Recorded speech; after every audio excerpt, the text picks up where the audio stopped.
Welcome to Talk Design Podcast, the space where creativity meets conversation. I'm Adrian Ramsey, your host, and as someone deeply entrenched in the world of design, I'm thrilled to introduce you to the minds that inspire me, in the hope that they will spark something special within you too. From a design past crafting women's swimwear to pushing the boundaries of performance sportswear, from mountaineering to international yachting, to implementing systematic innovation solutions that transcend boundaries in aerospace industry.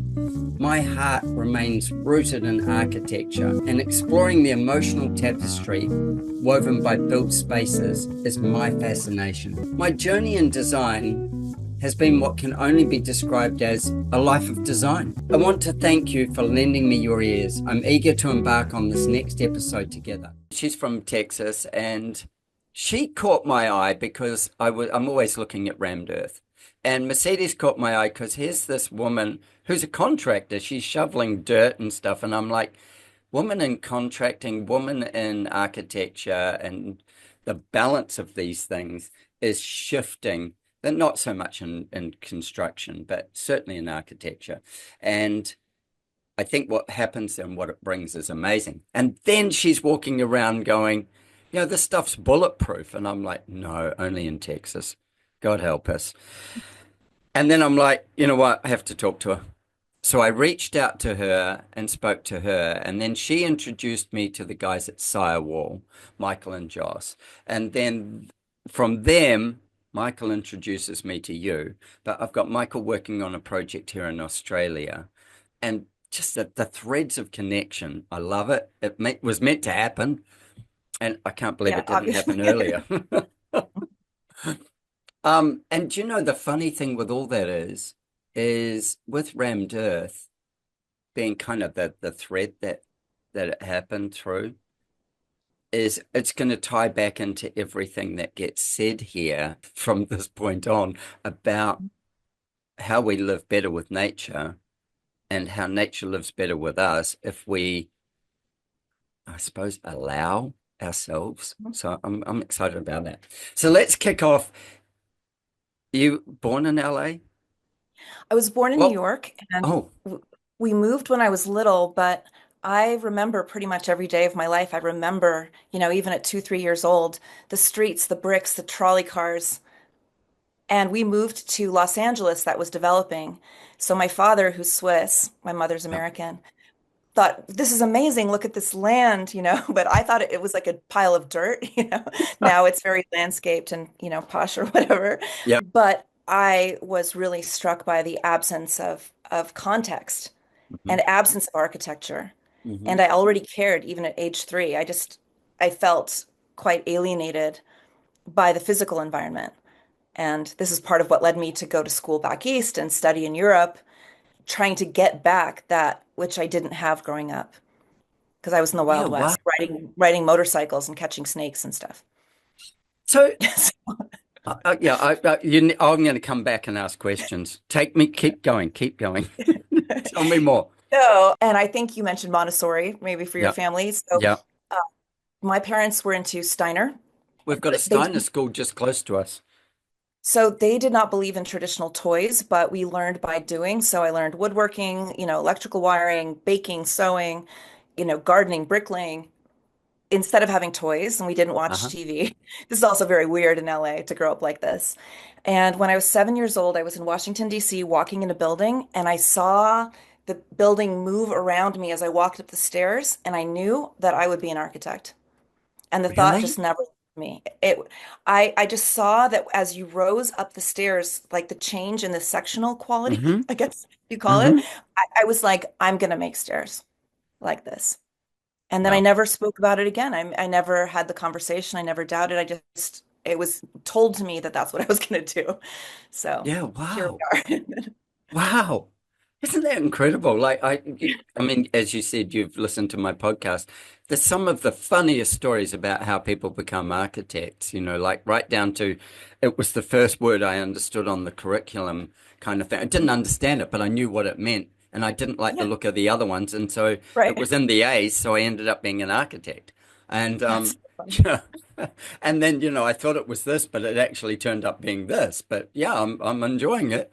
That sort of the journey to it's fascinating. Like, and one of the things that go right back to the New York thing that you were saying, like even as that really young child, something that I've just experienced is I've got a 22-year-old daughter who is currently in Paris. She should be on a plane. Her name's Paris and she's in Paris. She should be on a plane home, but she sprained her ankle, so she's got an extra couple of days in Paris. But with it, she last year just went off and solo traveled. Now she's traveled with us as a family lots.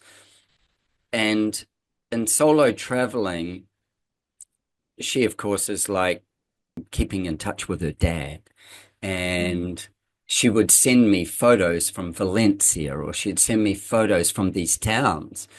And the realization for her that architecture actually creates community and it creates beauty in the space and it creates a place for people to come to as much as it creates individual shelter and well-being or not well-being, as the case may be, and that you go to these places because there is resources there and you go there because it's beautiful or you go there because it delivers something to you.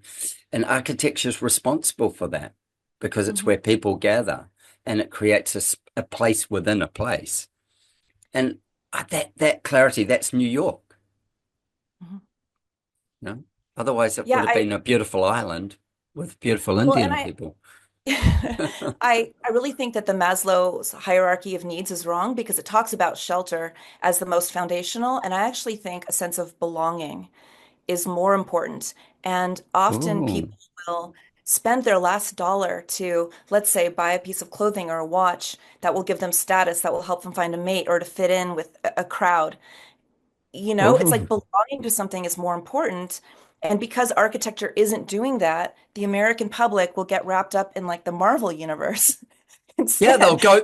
Yeah, they And it was will. like, no, okay, that's great. I love your passion, but now let's talk about the built environment and design, which we all should So understand and live and breathe. to go back to that thing of belonging, and we had an off-recorded chat just before around trends, and we had a thing around neurodivergency as well, and where people belong, where their tribe is, where they connect on another level with people. We can connect on a level because we both draw pictures of houses and they Mhm, both get, built on the dirt mhm. or in a tree or something, wherever. But what it is that then we can connect beyond that. That's a conversation, that's like, oh, and then there's whether we'll connect or not, or how deeply we can connect.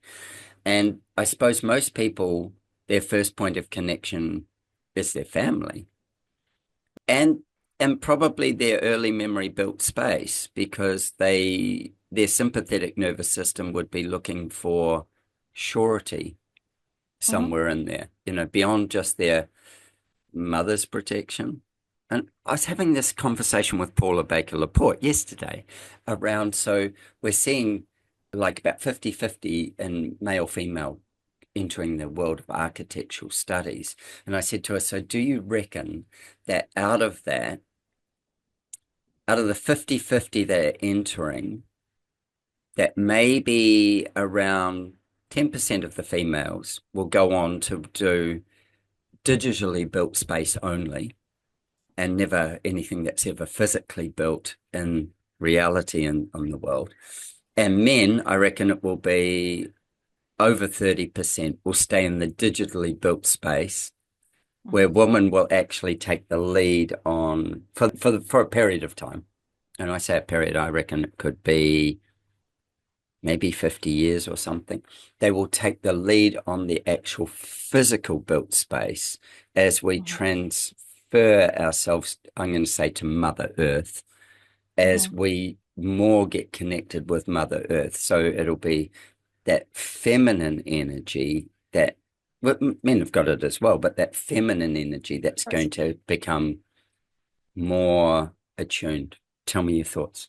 I mean, I hope so. I mean, the stats are still kind of terrible. So I think only 20% of licensed architects in the United States are women. Mhm. It's kind of notoriously hard.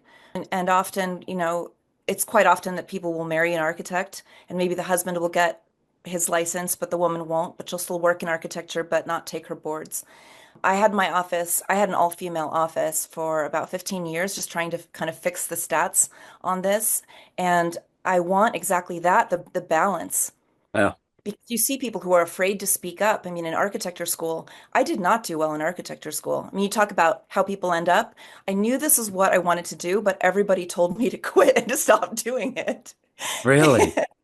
I mean, my whole life, I have multiple teachers who took me aside and said, I do not think you have what it takes to Yeah. do this. No, And jury's out. I have built hundreds of buildings more than them, and not that I'm counting, but Secretly counting, just keeping yeah, just, a a back little record. little Yeah, a notebook little. here. And I mean, at one point, architecture is hard to grasp. It took me years. I took 2 years off of college because I wasn't understanding the concepts. And I said, my brain isn't mature enough. I haven't seen enough of the world. And I just left and I went to Florence, Italy, and I stayed and I worked in Switzerland and then ended up going back and working in Rome. And I was like, I just need to absorb culture because I don't understand the framework. I'm a late bloomer, I guess, but anyway, I didn't quit. That's what Um, but, when you say you went back there to understand the framework, obviously Europe is probably one of the easier places to do it because they've got a long history and built structure that still lasts, that's still there. And, whereas if you go to say like Asia or something, there is some, but a lot of it's lightweight structures that are in jungles and stuff like that that don't last other than the stone structures. And if you go to, say something like New Zealand, where maybe it was, I mean, in the last 200 years, maybe it was being populated. Otherwise, it was just full of kiwis and birds and, like beautiful the thing. odd Yeah. lizard. Yeah. But whereas Australia, you've got this incredibly old land, like, really, really old land. And it's First Nations people. I think I think somebody just watered the land and they grew out of it. I don't know where they came from as such, but they are one of the most ancient, human races in the world. So, but they didn't build anything that we can go back and see. They drew some pictures on, rocks and stuff like that, but they didn't actually build lasting structures. Whereas Europe, they've got that. And in the Americas, yes, there is some. So yeah, when you go and you said you could dive back into Europe and stuff, or you listed all the European countries,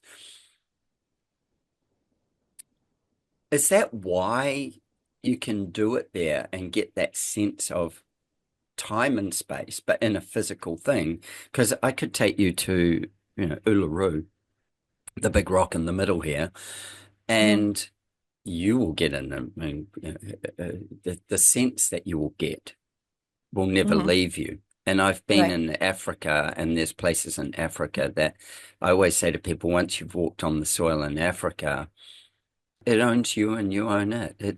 I totally agree. Yeah. You can't remove yourself from it. And that's just in the land, Mhm. Right. not in a built structure. It's Mhm. just yeah, Mhm. and certainly there's lots of parts of Australia that feel like that. There's parts all around the world that feel like that, but there's in these old lands like those European continent pieces and parts of the Americas, and it seems to be often desert areas, and maybe that's just my experience of it. Like parts of Spain and parts of Italy where Mhm. it's dry and yeah, I Mhm. don't know. I don't know. You tell me. Joshua Tree too. Yeah, Oh yeah, yeah. yeah, exactly. You're living right on top of Yeah. it. Yeah. Yeah, Well, I think at the time, and it's changed a bit, but the US education system grew out of the English, of which kind course. of came out of this, you know, Mhm. Western framework. So they kind of, which is terrible, and they don't do this anymore, but they kind of, Egypt and Greece and Yeah. Rome and kind of as things filtered through. And that's kind of the cultural heritage, at least at the time. And so they were talking about frameworks. And what I didn't understand is you might present an emotion or something that the building was supposed to do, and then they responded with a kit of actions, So which give had me to do give with, me some examples. Like well, certain I things like think I'm with you, but I'm inventing my own shit in my head, and I could be completely off well, track. like order is a huge one. Like Uh-huh. order, like is it symmetrical? Is it asymmetrical? Are you Hmm. repeating columns? Column Hmm. suggests order in the universe. I Hmm. identify that as separate from kind of the chaos Hmm. of a wild forest, let's say. Proportion was very important. We came to understand certain proportions. Yeah, like And the golden ratio and things like yeah, this. all of Yeah, that. I mean, and yeah. actually all my work, this is the lasting stuff that I picked up. I wanted to understand the construct that I was in at school, which I didn't. So I went and just immersed myself where all day, every day, you're seeing, you're understanding, you're getting the Hmm. explained version of Hmm. this is how this is working. And then you're like, oh, I get it. So I Right. came to understand how buildings work. Like the plan is how you move around, but the section really controls how you feel and kind of your emotion and like the landscape of the ceiling, which is wondrous, but your feet can never cross it. Yeah. And so I deeply understood buildings. And what's funny is at the end of the day, in my own practice, I have thrown away the construct because I no longer agree with the way that I was taught. But I had to go to a place where reading the city was like reading a book. Okay. And all those things that I learned. Yeah, the value of repetition. I ended up doing Hmm. restaurant design. So, right. So, Hmm. like the magic of booth, booth, booth. All these people are in public having the same experience, but separately, and kind of the Hmm. magic of that. And then Hmm. almost like this culty, like when you hear a rhythm of a dance song, do, do, do. Hmm. Restaurants, the same thing, booth, booth, booth. There's like a buy-in, Yeah, right. right? It's Right. entrainment. So it was about understanding human psychology and how architecture can trigger emotions. Because for me, it's not about the lines, it's about the emotions produced. It's like Lao Tzu. It's not about the basket, it's by what's contained within it. Hmm. Oh, damn, we're So, getting deep really quick. We're in Lao well, Tzu right, already. philosophy. You know? Well, we're just getting started. We're really Yeah, just getting. exactly. If you're not keeping up, give up now. Go and listen to something else. Um, yeah, right. That thing of allowing yourself, but your Mhm. mind also is going, I mean, at this incredible rate. I mean, you talking now, your mind goes at an incredible rate, and I'm going, so your, I want to say consciousness or openness or presence to be able to absorb it, learnt or just you were born with it? I think I learned it. And actually I was terrible at drawing my whole life. I never had drawing classes. Yeah. And I learned and now I can draw a photorealistic building sitting because I just spent so many hours because I wanted it so badly. I don't feel like Mhm. I was given the gifts. I think I felt that I needed to do this and the whole process was, difficult, painful, but there was this inevitability that I need to understand how buildings interact with us in order to do something like that I'm on a mission, kind Yeah. of, which I didn't know that I was on a mission before, and I was just trying to fit in, which I was terrible at fitting in. But now I know exactly what my mission is. Yeah. But to get Wow. back to your belonging question, imagine if you knew that all the houses on the neighborhood, they're not all the same, but Uh-huh. that house belongs to you because it reflects you back at you. And Uh-huh. not only you, but the highest, most beautiful, most powerful, healthiest version of you. And that's the feeling that your house inspires. Yeah. Wow. Like, how would I your life bet you be? so many other people would walk past somebody else's house and believe it would be better than theirs. So, Because they, but I mean, because their houses don't reflect it back to them. well, hopefully by the end of this podcast, everyone will have decided to That it's make worth their making the house. environment. Yeah. Because, and I think, there's a lot of kind of cures and health treatments that let's say Hmm. you do a sound bath and you might be relaxed for the whole Hmm. day or for a couple days, Hmm. or you have a very healthy meal and you feel the effects of that for a couple days. Architecture is pretty much permanent. And you look at, all the things the Roman Empire could have done with all their money, and they're like, Hmm. you know what? Architecture. Let's build shit. Yeah. And people are still in line to go to Mhm. these spaces. Their intention is still radioing out thousands of years later. Mm. So, yes, architecture is expensive and design is expensive, but in a way it's not because what if it changes how you are, which is changes how you are at work, who you are as a person? What if it makes you healthier? You earn more money, you feel more powerful, you take more bold steps in Yeah. society Yeah. to make a better world. You're in abundance as opposed to Yeah. scarcity.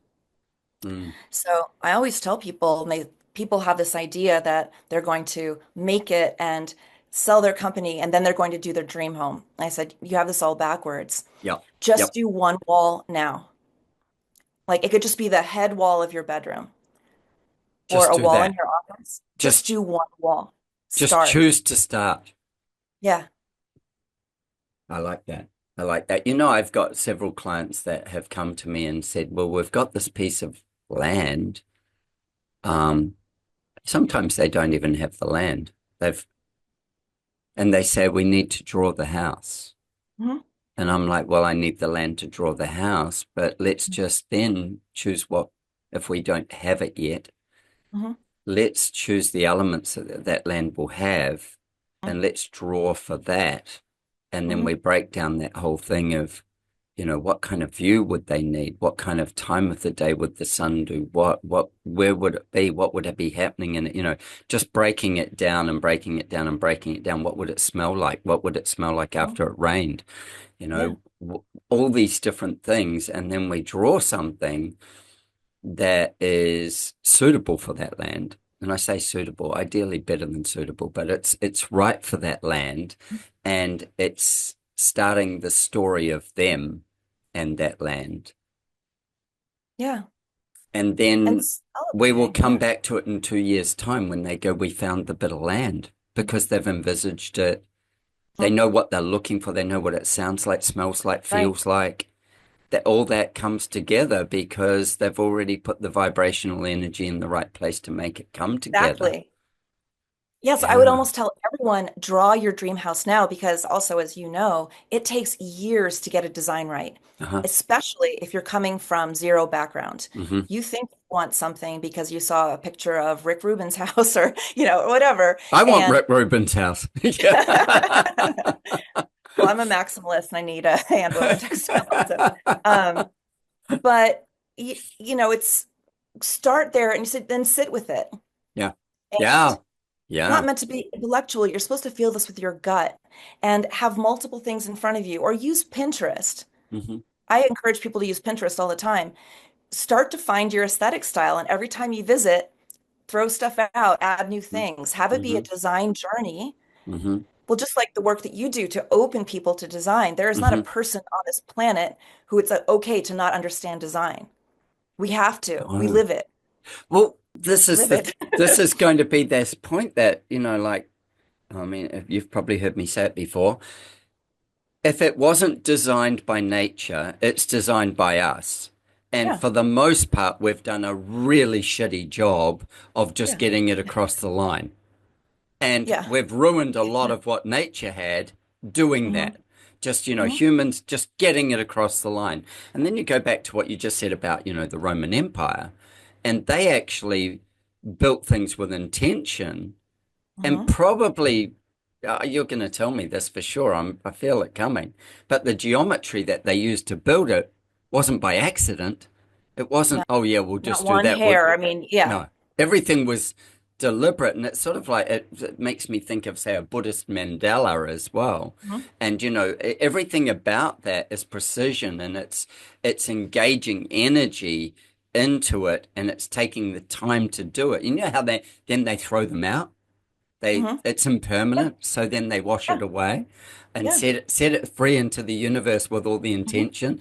I go, that Roman kind of thing, like you said, they people are lining up to be in it, see it, feel it now, right Hmm. across all the Roman Empire. Anything that's left, which there's plenty of, people are drawn to it. And then the same in Cambodia and stuff like that. Hmm. Like wherever there's spiritual, think of Machu Picchu. We've got no Right. idea how that shit got done. We just know that it's there and that every rock's different, but they all fit like you couldn't put a piece of paper between them. Right. Yeah. So we marvel at it, but the energy that it carries is beyond the marvel of it. Right. But Unless I you're think, just doing the selfie. yeah, exactly. So many of those. Yeah. Well, I think what it is, it's intentionality. And when you're building a site like that, you treat every stone and every dimension as if it's sacred. Mhm. Like it all has to match the intention. It all has to be part of this carefully crafted narrative. You're not going to take shortcuts in a Roman aqueduct, Not if you want water at or the other end. right, or yeah, or this temple, because you see it's like no, every part reflects the whole, every whole reflects the part, every bit of craftsmanship as important as the whole thing, which is in alignment with Mm. nature. We live in Hmm. a Hmm. fractal universe. We won't go there just yet, but Yeah, we'll but get there, but we're not there yet. but it's intentionality. So imagine if in your house you treated it the same way. And most people did not design or build their own home. And that's okay. We're going to start with the things we can do. Just be intentional about what is the carpet? What is the geometry of the carpet? How does the furniture, start to match that? Does it Mhm. match your lifestyle? Mhm. People just say, oh, yeah, you just put a couch along the big wall. Mhm. There's no intentionality, Mhm. but it's just like, I almost talk like manifestation. Like architecture is a literal manifestation of an Mhm. idea Mm. because it's a physical action, aligned action taken following an idea, Mhm. right? So the Romans was about this perfection, this connection to the universe, this strength, and everything followed that. I mean, that it's like it comes Yeah. true. So So go. I actually, Oh, go. yeah. Keep going. Keep going. Oh, I just think architecture is literally a manifestation tool. But it's like yeah, let's do that. So, so then take it to say the Egyptians, Hmm. and again, like look at what they did with architecture. I mean, they built the Sphinx, they built the pyramids, they built these monumental things. Yeah, I don't know. Did they just live in tents and stuff themselves? No, they didn't. They lived in like structures. But Well, yeah, I think like Well, I think the common thread is when a building is for a government or a church, uh, then it's built of a higher quality and it tends to be built with intention. And then the houses we live in is considered to be vernacular. And I'm always shocked by this. So I said, so sacred geometry matters if it's a government building, but as soon as it's your home, you can throw it out the window. I was like, it should really be the other way around, actually, because your home has the capacity to essentially be a battery and restore you yeah. and to build you up. It like to function as like an amplifier or capacitor. But well, and Oh, also even the conversation around sacred geometry. I mean, it's poo-pooed. People think you have a lot of crystals and wear capes if you talk about it. But the US Capitol building has sacred geometry in every inch, hmm. every stone. There is not a government building on this land that That wasn't designed. doesn't. Yeah. Yeah. But isn't that, like, isn't there a conspiracy theory there that was so they could Oh, control totally. it? Yeah. That's Well, it was more about, yeah, the Freemasons who yeah. controlled Yeah. even all of that. But I mean, but they did have the knowledge that did come from Europe. It was related to the Romans. It was related Well, to the Gothic. It's just just, take that actually as a really interesting point. Take Freemasonry, and Mhm. it was the work of the people who built. It was they put stones on top of stones to Mhm. create structures. And I'm not a Freemason. However, I look at it and I go, it rose to I want to say a cult kind of control Mhm. thing, but it was a Mhm. way of sharing the sacred geometry. I'm not quite Mhm. sure why they kept women out of it, but maybe so they didn't get found out. Who knows? I don't know. But maybe it was just because the boys wanted a club. Yeah, I I think they don't know. wanted to have a drink and conspire and give their buddy the job to build the railroad. And, I think And it worked. especially, yeah, and it did work. I mean, and you look at the US, which was the Wild West, Yeah. they relied on these fraternal organizations Hmm. to develop cities and build power and transfer wealth and all that stuff. And But they Rome did were, the same. Like the, yeah. the Roman Oh, Empire yeah. was the same. Yeah. Yeah. People are always Mm. the same. But Human they nature. did hold the knowledge and passed it down. But what ended up happening is the knowledge became less important than kind of the signifiers Then the and club. yeah, and like, the two columns on the side signaling duality and the seven steps and the black and white checkered Yeah. floor and the stuff. And lost in that somehow was just the wonder of geometry. I mean, geometry is free. I mean, you don't need to be a mason to understand it. And Yeah. Yeah. Well, it's possibly you need to, there's an opportunity to understand it more deeply by yeah. researching it and immersing yourself in it. Definitely Yeah. there is, because Mhm. I have this, when we talk about geometry or even scale, I hand draw and I will kind of give myself a little map of size that I've got to fit into, Mhm. just so that that's just so I don't waste too much time. But then everything is just hand drawn as line form, really simple to start with. What would do this? What would do this? What would that do? And then I'm trying to think of the greater environment at the time. But then I take that and once I've started to work that through, then I work to actual scale and pull that alignment into scale because I trust my artistic brain to get the balance and the weight right, Mhm.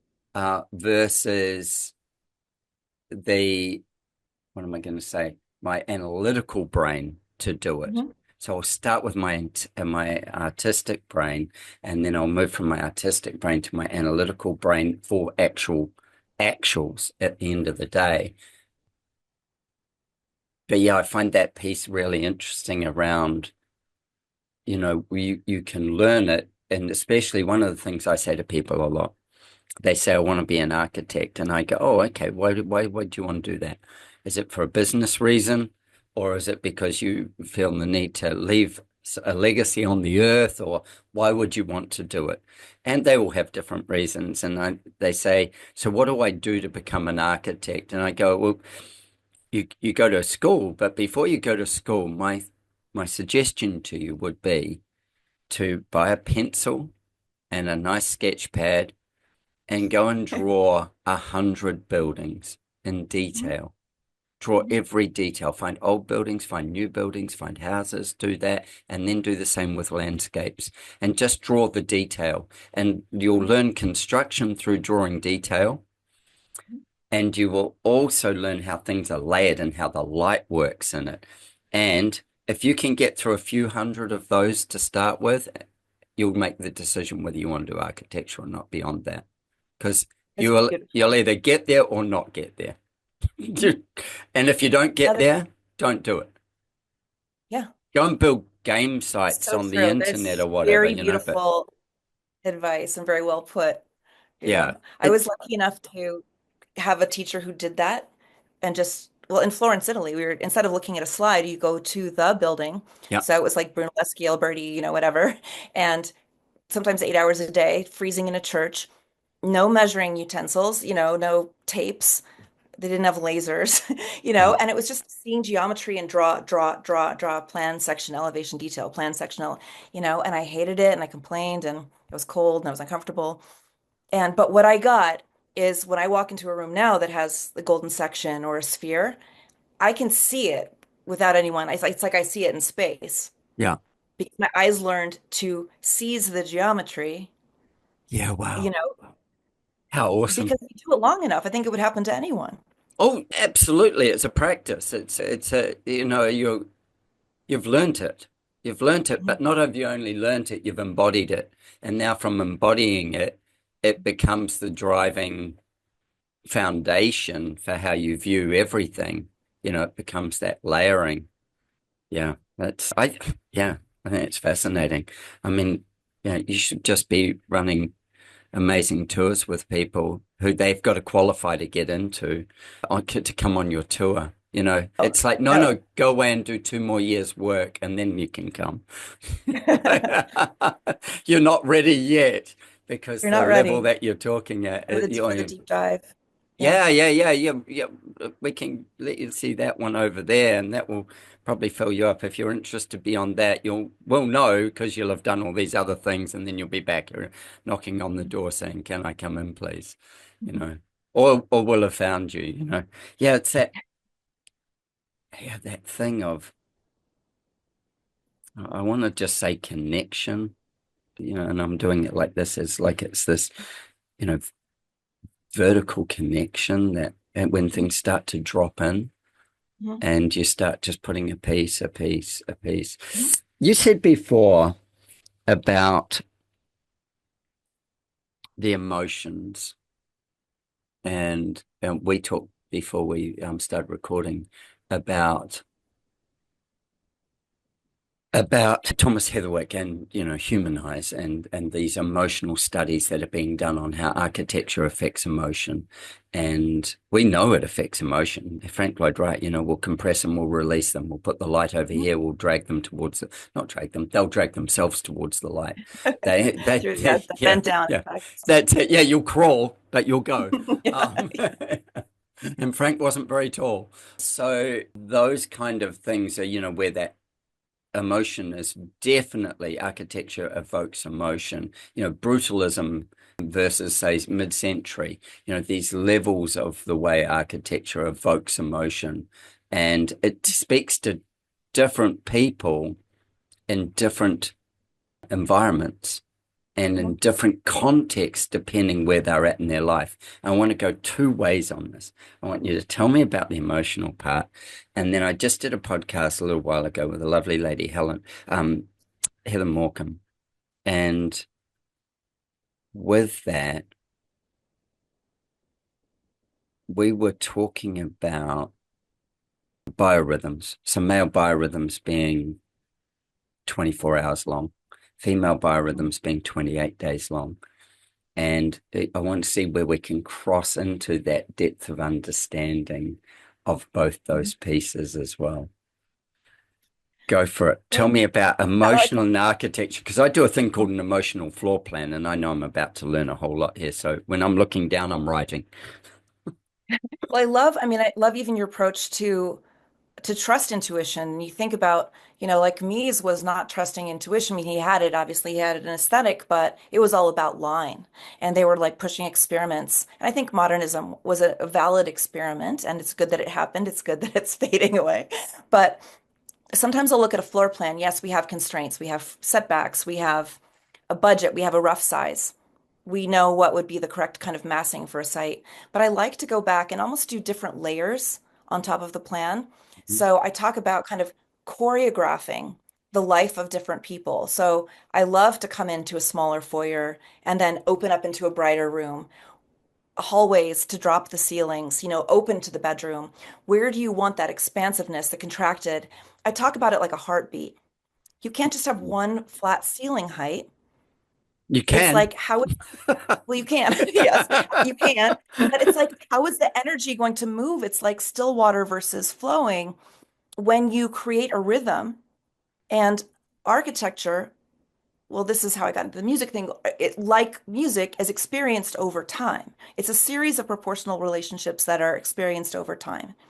And as we individually walk through a structure, this is a story told in proportion, in volume, in texture, and tone and color. It's this beautiful story that you have to walk through to inhabit. I mean, I'm in love with architecture, Mhm. obviously. It came to Mhm. be, but think about, you talk about this emotional floor plan. Mhm. Exactly. Like I was recently, just a couple weeks ago, at an old plantation in Alabama, Mhm. from the Revolutionary War. And we were doing the site plan, but we did five different versions. We did one about like the emotional aspects of the land. We Mhm. did another about kind of the mental things, which got into land use and boundaries and easements, and, one about kind of spiritual places. And then we combined all of these maps into one map at the end Yeah. to because they push and pull, and it Yeah. can't just be intellectual. You have to be able to touch the other side and have that balance of the masculine and feminine energies. Like you said, I mean, obviously, both contained within us. Hmm. But the power that comes out from synergy, if you just have masculine only, it's like a battery with an anode and no cathode. Like it's not going to produce energy. Yeah, That's right. just not how energy works. Yeah, okay. So I'm playing in my head here. It's spinning, and Sorry. no, no, it's good. It's really good because it's this thing that I always say to people, once we can understand your emotion and what that emotion, your definition of what that emotion means to you, then we can start shifting the space or the spatial space and obviously color, obviously where light comes from, obviously where breeze or air comes from. We can start shifting those things in there to give you your best moments.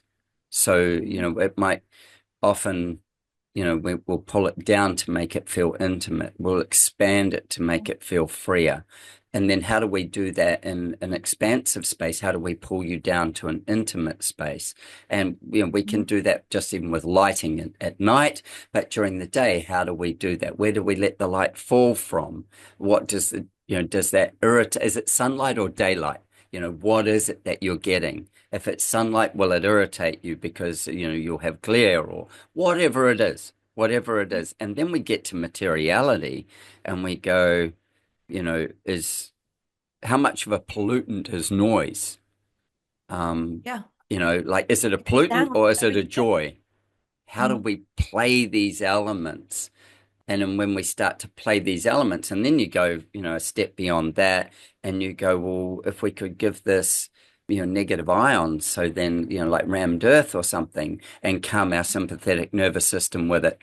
Oh, we could do that with a clay plaster coating on this wall. We don't have to build a rammed earth wall, but we could use natural clay. Now it's just it's helping regulate the sound, but it's also regulating humidity.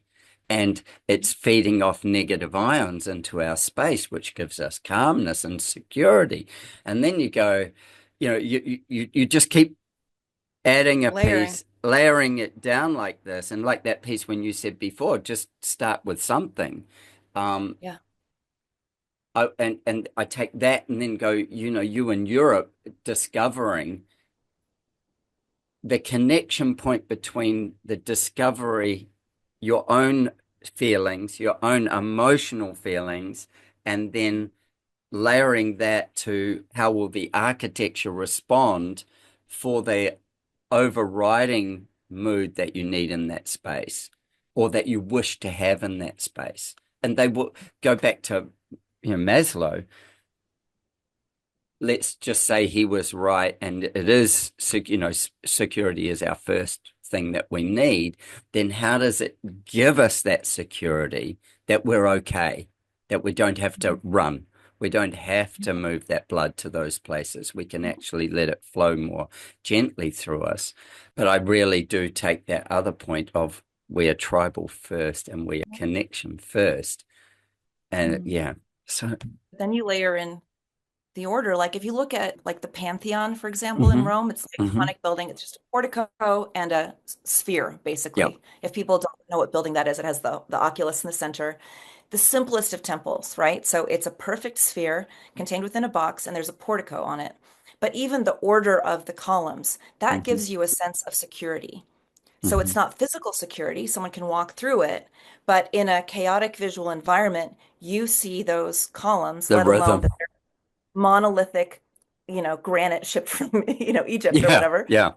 But the rhythm that they were perfectly cut, that they're perfect replicas, this demonstrates strength and order. And that translates to a sense of like faith in the government or a sense of security, but also belonging. Like I belong to a culture that produces this, like there's something in this civic building Safety. Yeah. that reflects me. I live in the presence of and am guarded by essentially these buildings.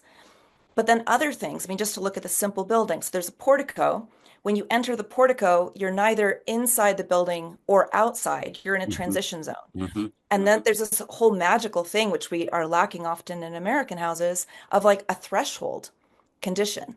Like you're not in, you're not out, and it's a magic potent place because if you can enter into something, like kind of you change who you are, something in you changes and then you enter the next space Hmm.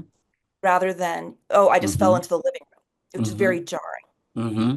I In always Europe, they have think like, of in Palm Springs, you'll go through a gate and you enter a courtyard and you're transformed, or you transition from outside to the behind the wall, but you're still in open air. And then the house is laid out as the courtyard is part of the house. And this isn't yeah, all Palm Springs houses, obviously, but yeah, it's a good one. it's it, It's a it's really good one. yeah, Yeah, yeah, it's one of the ones we want. yeah. It's laid out like that, and then it becomes very transparent, and then your flow between those is when the roof line touches you, Mhm. and the gardening shifts in behind it and out beyond it, like, and so it's a gentle transition, but we know we're going deeper into the structure at that Mhm. point. And it's And the giving us beauty of cues. that, like Yeah. to me, there's nothing as beautiful as that kind of gentle, blurry line that's so nuanced. When Mm. I mean, I feel different when I go into like, on a processional into a space. Yeah, There's a reason why absolutely. they have processional things. And then they have the facade with these smaller openings. So you have to make it through the filter. Uh-huh. And while the portico is not small, then you whoom, to this dome of the heavens beyond. And even just that building, I would go to that building almost every day. And it was just, then you kind of get it. It's like, okay, we have order, compression, we have symmetry, we have also the contrast of the columns, which is more masculine. That's like a physical, something you put out Strength. into space Hmm. versus the void. And Mm. the inside is about the void. Totally. So that, That's the womb. yeah, so that building embodies both the masculine and the feminine. Mm. And it's so simple. It's literally two spaces. And I'm like, that's a masterclass in basic principles of architecture and And how they make human them feel. emotion. Yeah. And human emotion with it. Yeah. Yeah. Wow. Wow. Everybody, book your tickets. Yeah, Um, okay, we go. But I mean, Rome is full. I mean, Rome is of that. full. Yeah, it never Of stops. intentional architecture. Yeah. Well, it's like they're designing like they mean it. Mm. They're building like they mean it. What, like, not just to last 50 years, like our building code. I mean, we're building junk, and we kind of know that in 30 or 50 years it'll get scraped and they'll build something Oh, else. And shit. A lot of it should be scraped before then. It's so poor. well, or it's all going to catch on fire, which we just saw in Los Angeles. I mean, Yeah. if you're trying to make the house is a financial asset, not a home, Hmm. then everything gets down to dollars per square foot, which is a race Hmm. to the bottom. Hmm. So you build the biggest possible thing with the least dollars, the Yeah. closest to the property line, and you ignore biology, ecology, geology, like ignore everything. Hmm. I mean, of Hmm. course this is going to happen. It's horrible to. Yeah, but you've got something fancy for the neighbors to drive past. I know, but is it you? Like, why did you do it? And Because I you think that, didn't know you. Because you yeah. didn't know you. Yeah. You knew a version of you that needed that. I have this thing also, like build better, but build smaller. Yeah, And 1,000%. yeah, get ourselves, no matter what the climate is, engage our climate and, give ourselves spaces that we engage with the climate. And, if you're in the snow, and obviously you're going to need heating, you're going to need these different elements to make it work really well. That's a given that we get that. And you're going to need refuge from, the outdoors. But being able to still engage with them, I go to somewhere like Wyoming or something, and I'll be, traveling with architects and stuff, and they'll have these huge picture framed glass walls looking, over the Tetons and outdoor porches and stuff that are engaging with this landscape. And I look at that on one side and they're beautiful. Yeah, they're beautiful. They're beautiful in the sense that they engage with the landscape. And then on the other side of it, I look at somebody who's almost living in a trailer home somewhere with a window this big, and all that out there is out there. and all that's here is what's in here, and Mhm. they're not living with nature Mhm. or in nature. And yeah, I mean, maybe don't. I was going to say, I go to those places because of the nature of what it's going to feed me and be in. Mhm. And I think most people do. It's like when I'm like, you're in Joshua Tree. Wow. Like that's being in that place. I love being in cities as well. I love both. And they both give me different energy bands and fill me in different ways. Take me on a journey. I love the sacred geometry part that you bake in. Mhm. Um, Take me on a journey with all your next level of harmonics. Like, I don't reckon I know really anything about this at all. And you were touching on it before. It's like, a song builds and changes and it keeps Mhm. coming back and having a chorus. And that creates security in the song because we don't get lost. We get a bit of a story and we get security. We get a bit of a story and we get security. And it takes us through there. And if we're lucky, we get a drum solo or a, guitar solo or something that blows our mind. And then we come back to the rhythm of the beat again, those kinds of things. I always think live music versus recorded music is like that. Oh yeah. And you get to go to the higher space in live Mhm. music. Right. And the artist carries you there. And in architecture, the same thing should be able to happen with It does. that. It just happens over time because in architecture, time is stopped. So it's exactly the same thing. It's a series of mathematical proportions. The But time has let's stopped. I love that. well, even like Goethe said this, like architecture is frozen music. Yeah. Um, but to better explain, like let's say you have 50,000 people and you're at a festival and you're seeing like the headlining band and you're there and they're playing the song and like the rhythm is the structure, right? You feel Mhm. safe, you know what's going to happen. It's like 50,000 people riding and catching a wave at the same time. Yeah. Like you are all surfing that wave and it feels so damn Hmm. good. And to Hmm. be in euphoria in community Hmm. at night and the stars are out and the music, Hmm. like there's nothing greater, Hmm. And people love and understand music. I said, well, if you understand music, you can also understand architecture, but you just haven't learned how to see yet.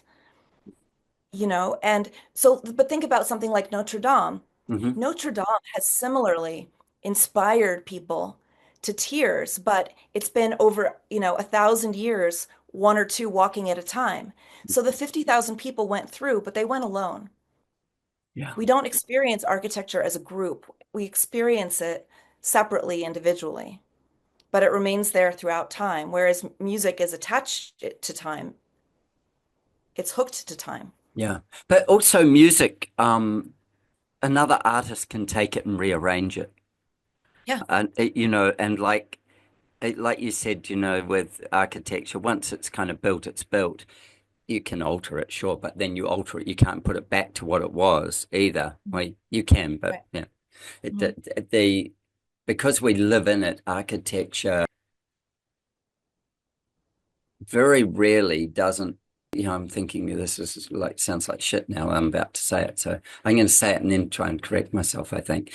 You take the Parthenon or any of these amazing buildings, they don't need to be altered and they should, they are a testament to time and perfection. Whether it was then or now or in 1,000 years, they will still be what they are. When we take a home, we have this space that as our society shifts things, and I was laughing with Paula Baker Laporte yesterday about, when COVID happened, all the cats went, "What the fuck are you doing in my house all the time?" You know, Yeah. you Yeah. used to go out all day. Now you're here all Mhm. the time. It was okay Mhm. when you just came home and fed me and patted me, but fuck Yeah. off. The cats got stressed. And so this thing of as a shift in our behaviors, more people working from home, more of these things, our houses need to, or maybe do or maybe don't. this would be where I'm going, I'm talking shit. I have a solution for you, though. Go, take it away, because I've said enough before I dig myself a No, no, deeper I was just, hole. excited. I wanted to jump in. So one of the beauty, well, the way I envision rammed earth is a very permanent material. It can Uh-huh. last 1,000 years. You Hmm. don't remodel rammed earth, it's just there. Hmm. But you can do things like build in a panel that you can knock out to make a door if you ever expand. Hmm.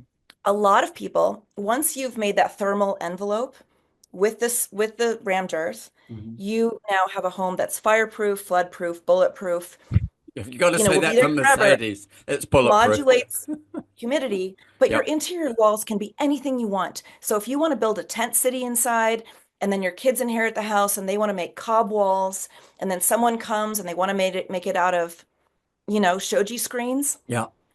you can treat the interior as something that can be remodeled kind of in perpetuity because we don't know what's going to happen. And just be smart about the delivery of utilities. Keep it out of the rammed earth walls. Hmm. Obviously, drain lines are in the Hmm. slab Hmm. or the floor, but I love electrical and, plumbing supply outside of the wall. Yeah. Because if you run it in the ceiling or you run it in a chase or you run it in a wainscot or a base, Yeah. you have freedom. I mean, I love because who's to say in 200 years how people might live? Well, who's to say that water and electricity would be delivered the way they are now? Oh, yeah, exactly. And let alone, cabling and Yeah. stuff like that. So I think there's a way to have both, that you've created a beautiful, harmonic, gorgeous envelope that protects you and protects your family, that makes you feel good. But you still have the freedom to change and play inside. Hmm. So you're not locked in Hmm. forever. It's Hmm. not a Parthenon. You still have, I think it's like a 1 foot in each. Like your outside shares more in common with the Parthenon, Yeah. but the inside is still very human and a reflection of how you live. So Yeah, and split, that that's very change, those Swiss. changing times. I like that. No, I really like that because I go, we want to be investing in, because we're putting it on, land, and they're not making any more of that.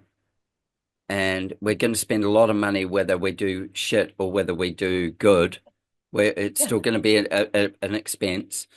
Mhm. So why wouldn't we do the best we can with what we've got?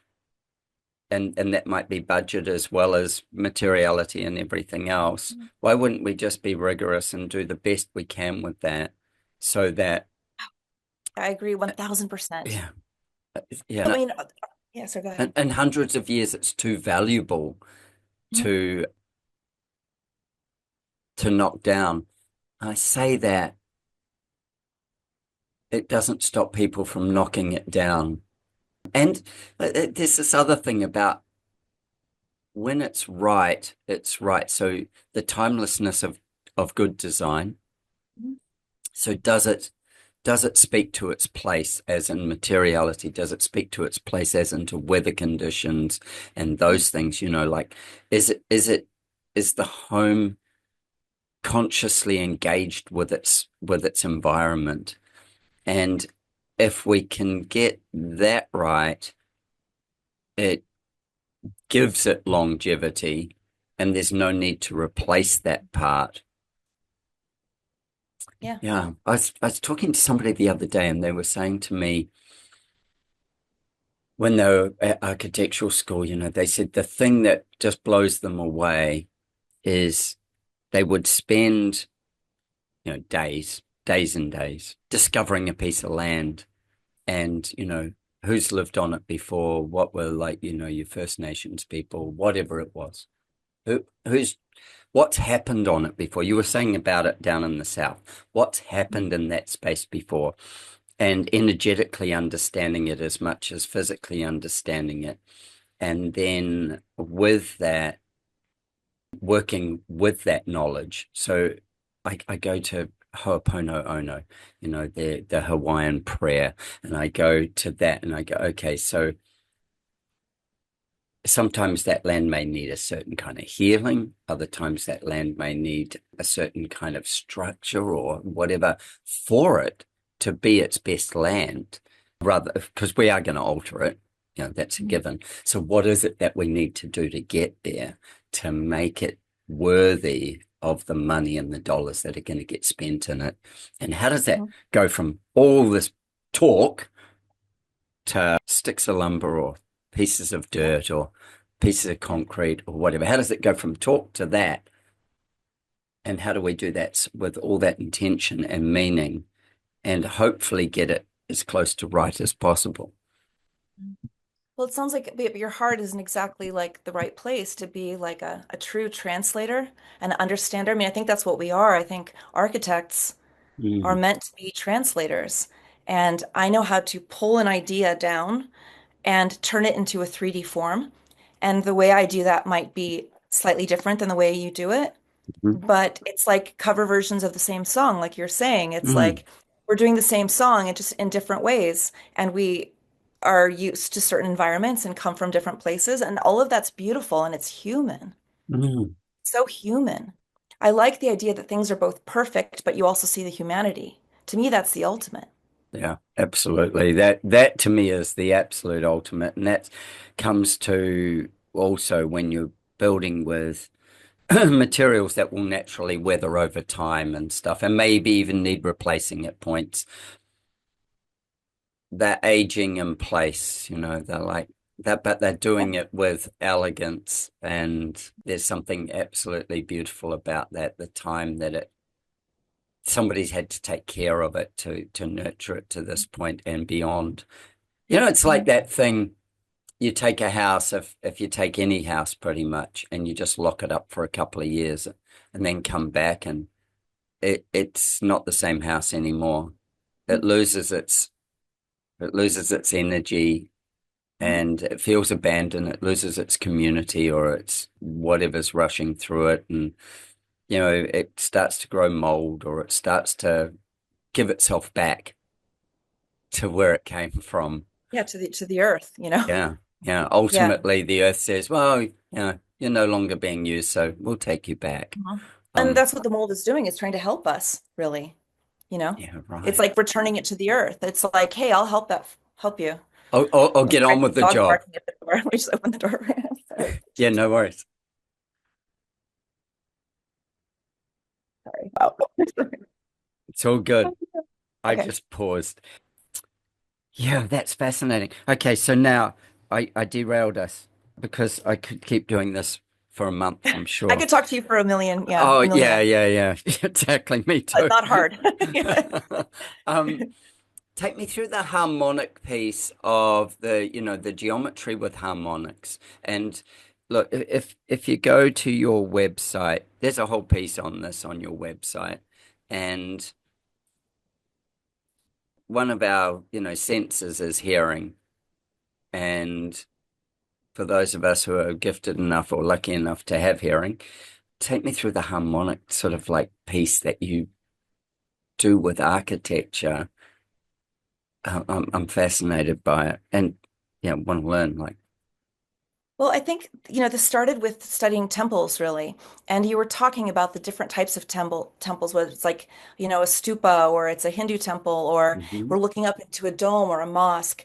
A lot of these things are very similar. We're looking at the dome of the heavens with these incredible geometries. It's like we're looking at a flower, we're looking at a star, we're looking at a snowflake. There's something about emergence from a central point and this beautiful, like the mandala. It's all the mm same.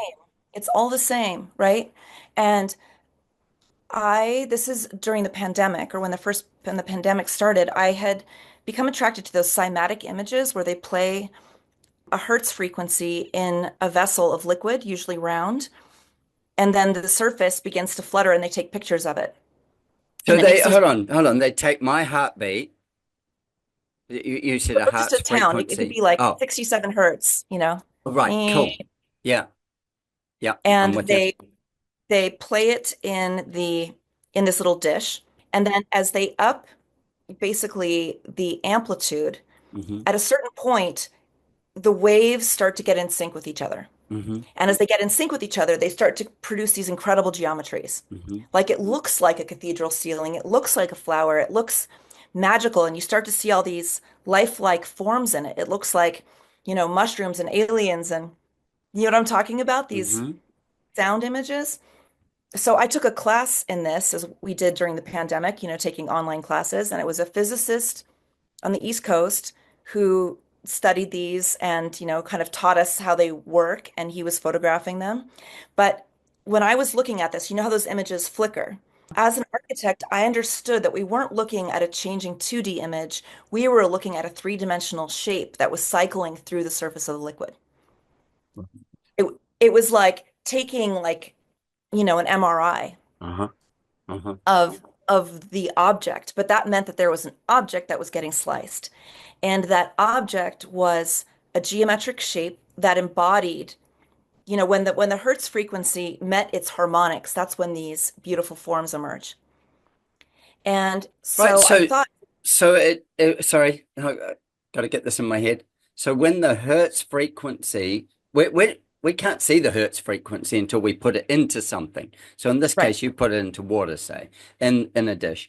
And then when it hits a certain harmonic resonance, it shifts from being maybe, I'm going to say this chaotic too. to this. Exactly. I got Because to go and how look at this. I've got to go how and look at this. resonance works is, let's say you have a wave, like a simple sine wave that's going up and down. Uh-huh. You add another one going up and down. Uh-huh. If the others coincide and you add them together, it becomes twice as far up and twice as far down. So it starts to amplify the wave. But imagine if one was off sync with the other, it could effectively cancel it out. Yeah, If the sine 100%. wave was in the other way. So that's just, I mean, all of this is just physics, it's just math. So what you're trying to do is get waves to align. So when things align, and the way a harmonic works is you take a note, let's say you have a string on a guitar, Uh-huh. you pluck it, then you put your finger exactly at the 50%, Mm-hmm. the halfway mark, and you pluck it. It's the same note, but one octave higher, Right. Gotcha. right? So that is the first harmonic. And Okay. so when you pluck a guitar string, it will also trigger these other harmonics that are simultaneously playing, which, not surprisingly, you can divide a string into two and you get the octave. You can divide it into three and you get the fifth above the Yeah. octave. You can divide it into four pieces. So it's one, two, three, four. This is Pythagoras. Uh-huh. It's been known forever, Yeah. you know. And so it's like, well, why can't we do this using architectural software? We have modeling programs that do algorithms. I Yeah. mean, let's use this technology. And, I learned to draw by hand. I Mm-hmm. knew I had to learn rhinoceros, which I'd never tried before. I had to learn grasshopper, which is the algorithm plugin for rhinoceros, but there was a pandemic and I was locked So inside. you So, had time. so I just got courses on, Udemy, and I got a tutor, and I just spent years just trying to figure out the software. And what I wanted to do is have a point source with a sine wave emitting a sound. So you decide the angle of the Yeah. wave, but you're bouncing it off of the perfect proportions of one of these Renaissance churches. Right. So basically, you have a sacred geometric Uh-huh. container that is the embodiment of geometric perfection, and you're bouncing the sound off of that. What will happen? I don't know, but if you got photos, are you going to share I what do happens? have photos. Hold on, I can allow you to share Oh, 1 second. Far out. Yeah, yeah, you've just blown my mind. You've taken me into so many different places. I'm like, oh shit. Yeah, I feel like my day's going to be. I don't even know what it's going to be. It's going to be good, but I don't even know what it's going to be. I'm spending the well, day here's with like Paula. here's So I'm going to look at all the projects I go into of mine and go, yeah, Adrian, you really undershot that now. so just Where's so you this know, stuff in my project? I didn't draw anything in this, so I Uh-huh. literally I emit the sine wave, I Hmm. choose the angle, and what's interesting is that you play with the amplitude and frequency and the Uh-huh. shape of the container, and then it hits a harmonic. So the one I'm going to show you, I didn't draw anything. I carved pieces out of it so you can walk into it, Yeah, cool. but Oh, wow. this is music. Hmm. I didn't draw anything. Hmm. I mean, I made it look like it's a temple and you can walk into it because I was Hmm. exploring, how can we use this? Yeah. Let me find another one if that makes sense. So these shapes look like artichokes or flowers or body organs. And then you look at that and you're like, I have no doubt in my mind that flowers and fruit and every living creature is actually made of music because you see how music births form. Mm-hmm. Mm-hmm. And I have the mathematical proof of it. Yeah, Like I'm sitting wow. at my computer with an algorithm. I'm like, I'm not drawing anything. Yeah, right. Maths is drawing it, but with Yeah. sound. Yeah. Okay. Oh, that was How just one of them. how I fascinating. have so many of these things. I don't have more like loaded in the thing, but I'll Yeah. Yeah. get to the website. Well, here's the thing. You've got them on your website. So let's encourage people to go to your website. And then also let's encourage people to go and listen to your podcast, which is 4D design. Yeah, 4D design. Yeah. Um, 4D and design. I'll, And it's on everywhere. Yeah. yes. You produce it everywhere. And every couple of weeks or so you drop an episode that you want to deep, well, not even a deep dive. It's a deep dive because you're going to dive in. You can't not that once you go into that, lift the surface on Andrea, you're in. But go and listen to her lessons that she gives there, and yeah, take yourself on this journey because it'll change your life forever. It will shift your thinking, and if it doesn't, wait a year or two and then go back and listen again because you might have evolved enough to get there. But that's fascinating. Share me some other pictures Okay. Okay. I have of lots of pictures of things, so cool. maybe it's Let's not do it. all. They're all not all resonant. So If you're on, I'm also if you're just listening, go to YouTube when you get a chance and look at these. Otherwise, just listen. And if you can close your eyes, not if you're driving, imagine. and just to explain my work in general. So what I got out of kind of the spiritual approach and, leaving architecture, fleeing from it, not believing in it anymore, craving that emotional and spiritual connection, my work kind of went into three directions. So I said if architects can heal people, and I believe that Hmm. not only we, but we must, Hmm. that it's our duty. Hmm. And I do believe that I'm a healer. And when you make a beautiful space that makes people happy, or a school that children love, or a restaurant where people go to get engaged, like Yeah. you're healing Hmm. humanity. So I took that approach. But I said, how many ways can we heal people? So the building biology route was healthy materials, non-toxic, carbon front. Like, let's look at this. Let's look at passive design. And this led me to rammed earth, which I believe is the strongest, you know, most wonderful building material. Yeah. And then the other part is then I got into, well, if I was doing this spiritually, then I would do these temples. And basically, all of those things made of resonance, I started applying them to textiles. I've turned them into ceramic tiles. I'm turning them into ceilings. So if you can have some of that music above you while you're going through a Hmm. still beautifully proportioned bottom. Hmm. But all of that is still kind of the landscape of the mind. And one thing I will put up, I do have an AR thing where you can take one of these shapes and just click on it with your phone, and you can see it through your phone outside. You can go Oh, and see right. one of these structures. Yeah. Wow. Cool. I'll have that up so you can I play with it, because I've like, what got. is it like to walk through this? And then imagine if you had a place in your yard or in your community where you could do meditation or you could heal, Uh-huh. because we're never in a fully resonant environment. It's like it's not even possible, given how we build. Hmm. But if you could be in a resonant environment, because humans entrain, whatever we're around, we become more like that. Yes. Yeah. So it would follow that we would be more in resonance ourselves. It's like binaural beats or Yeah. Gotcha. tapping our toes. Yeah. Yeah. So in the presence of Absolutely. resonance, we become more resonant. Yeah. Yeah. We are a product of our environment. If you go Yeah. back to just really basic. Yeah. We are a Well, and then if you product of get our into environment. epigenetics, it changes our Yeah. genetic response, which then becomes hereditary. So, I mean, the stakes are so high. And yeah, we were talking about, yeah, I mean, it's just we have this ability to heal and to ground people in this like overwhelmingly chaotic time, and it's not Mm. going to change anytime soon. Our phone is saying horrible things to us all day. The TVs are blaring. Um, Mm. the internet is totally chaotic. So I think if we can create spaces that ground people and also help them to remember like who they are, what Hmm. their unique gifts are, Hmm. why they are special on this planet. Like the universe that created all the heavens created each one of us specifically because we were needed for something we're supposed to do. Like nature's not doing random stuff. It's No. like it's infinite intelligence. Yeah, yeah. It's so true. It's so true.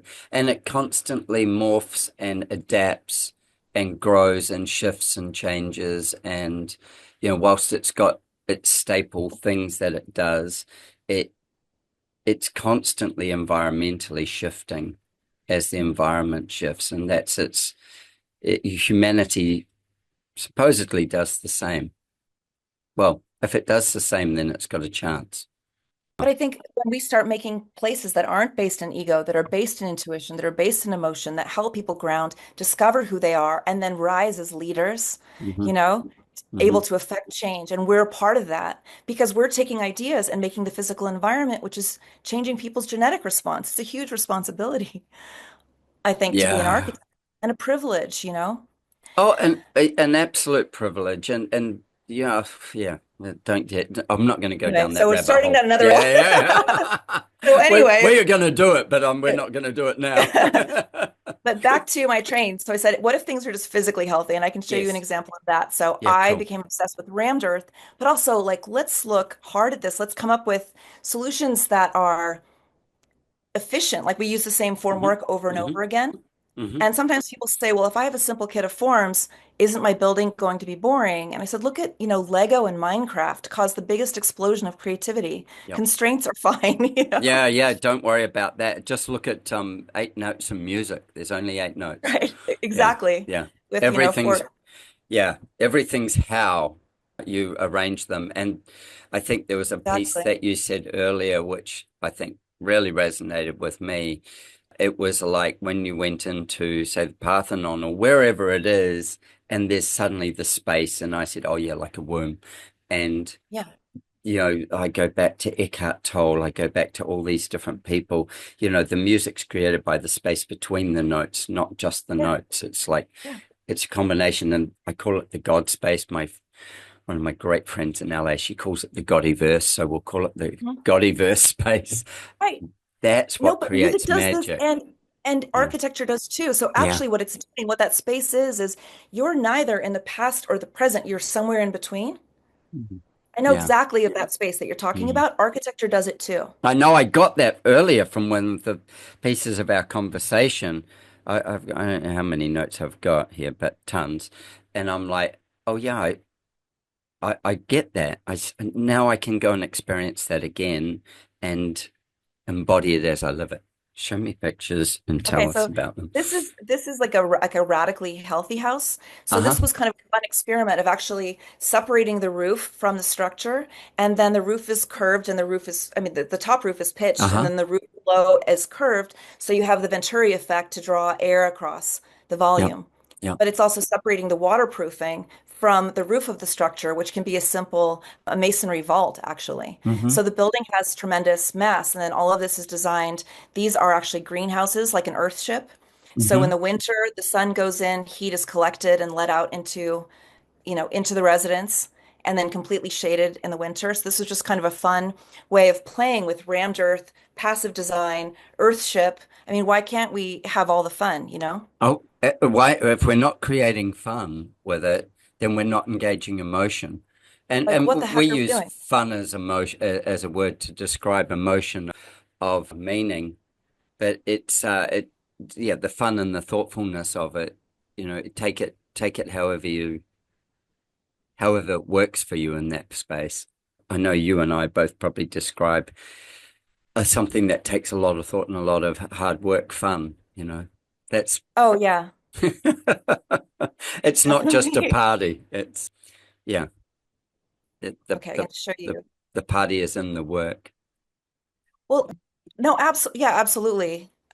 Yeah. I know it's funny. It's like I'm in a way in a prison, but a prison of my own making, and the one that makes me like The most joyful.